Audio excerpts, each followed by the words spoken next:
fellow traders, 'tis I, the Rumpled One. Seeing spots. If you've been using my indicators for a while, you probably know that some of them put little dots or spots on the chart. So I thought I might walk you through some of my favorites and give you some clues and hints.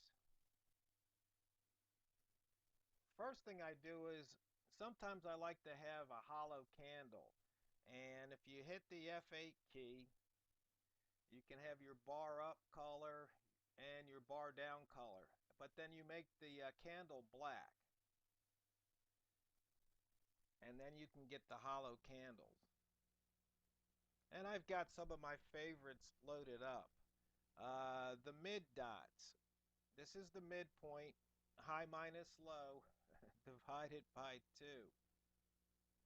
And what we have is you can turn the indicator on or off. This is a feature I had it years after I started programming MT4, because sometimes you might want to have just turn off the indicator rather than have to remove it from the chart. It makes it a lot easier. And in this case, show boxes is whether or not you want the price box. We've got the current midpoint, the previous midpoint, and also the target midpoint. I'll show you that in a minute.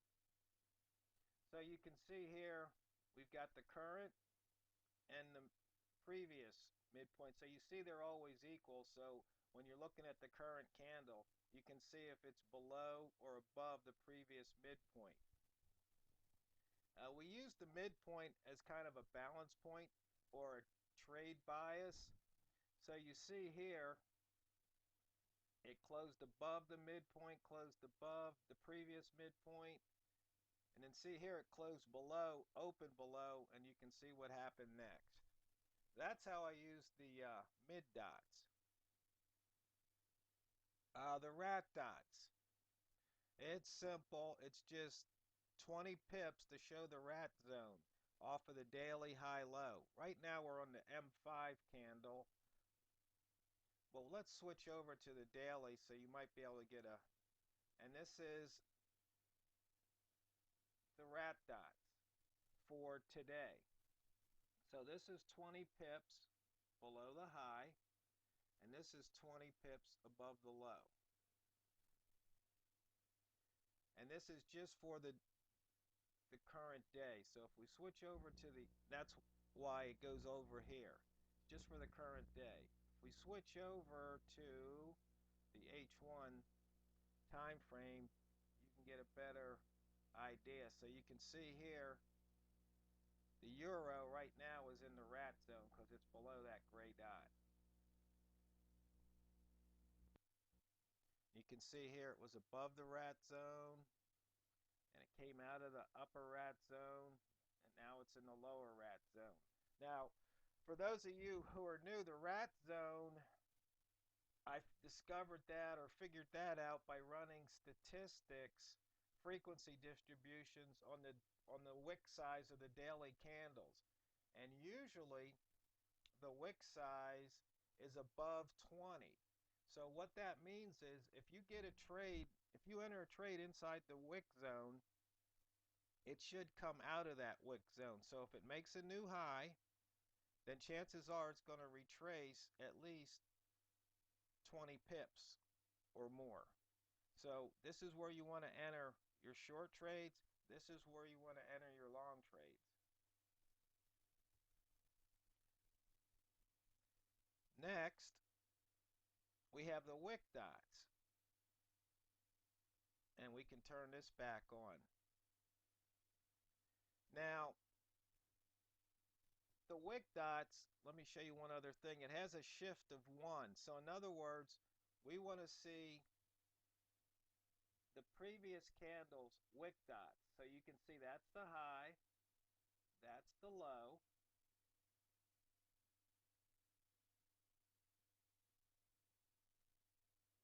I'm sorry, that's the high, that's the open, that's the close, and that's the low. And the one thing about the wick dots, you can see here, it's the current period. You can change that. So like if you want to see the daily wick dots, that's what you have right there. So the wick and the rat zone can be used in conjunction because sometimes the wick is less than the rat zone, sometimes it's greater. So you can see here we had a high, then we had, I believe this would right here should be the close. I'm sorry, not the close, but the open. So if we look here at a daily, at the daily, yeah, see that's the open, that's the low, and that's the close. So we switch back over to the 1 hour and the spread dots. We can turn this on. This will show the bid and the ask, and you can show the price box or not. You can say how big the price box is and whether or not you want it on the left. And that's what the price box looks like.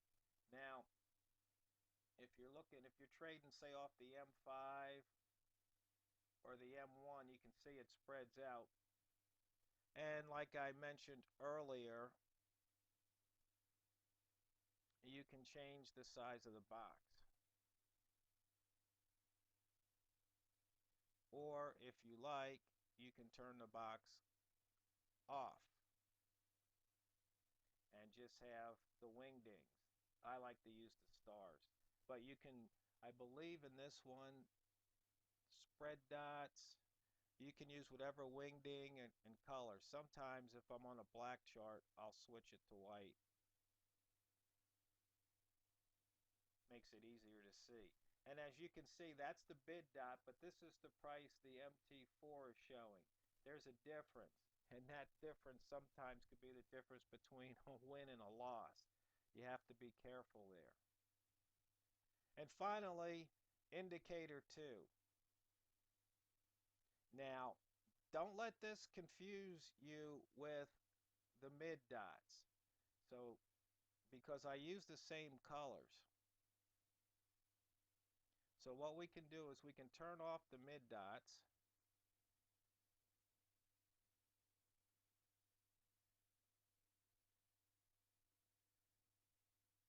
And we can turn on the indicator 2 dots. And I might have a small problem there.